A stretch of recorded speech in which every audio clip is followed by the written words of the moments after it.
नमस्ते। मैं आपका दोस्त शिवादय ने फिर हाजिर ही कुछ नई जानकारी लेके। ऑनलाइन पेमेंट देश में यूपीआई की संख्या में तेजी देखने को मिली है। आज से जहां एक और नया साल यानी 2024 का आगाज हुआ है, वहीं यूपीआई के एक नियम में बदलाव देखने को मिला है। यह नियम कई यूपीआई धारक को प्रभावित करेगा। आइए इस आर्टिकल में जानते हैं कि यूपीआई से रिलेटेड कौन से नियम में बदलाव हुए हैं। देश में यूनिफाइड पेमेंट इंटरफेस यूपीआई के माध्यम से ऑनलाइन पेमेंट की संख्या में तेजी देखने को मिली है। वर्ष 2016 में यूपीआई लॉन्च हुआ है।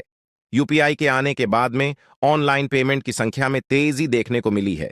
यूपीआई का विस्तार करने के लिए भारतीय रिजर्व बैंक आरबीआई ने कई घोषणा की है। आज से यानी 1 जनवरी 2024 से यूपीआई में कई बदलाव किए गए हैं। इन बदलावों की सूचना आरबीआई ने पिछले महीने में दिसंबर में दे दी थी। यूपीआई अकाउंट होगा फ्रीज।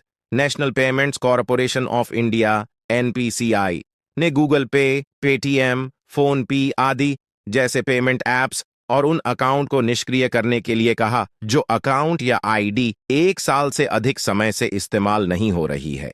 इसका मतलब है कि अगर आप भी 1 साल या उससे ज्यादा समय से यूपीआई ऐप्स का इस्तेमाल नहीं कर रहे हैं, तो आपका अकाउंट भी निष्क्रिय हो सकता है। एक दिन में कर सकते हैं इतना भुगतान।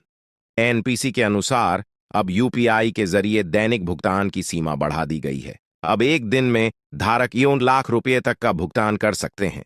इसके अलावा 8 दिसंबर 2023 में आरबीआई ने अस्पतालों और शैक्षणिक संस्थानों के लिए यूपीआई पेमेंट की सीमा को बढ़ा दिया है। अब इसकी भुगतान सीमा 5 लाख रुपए है।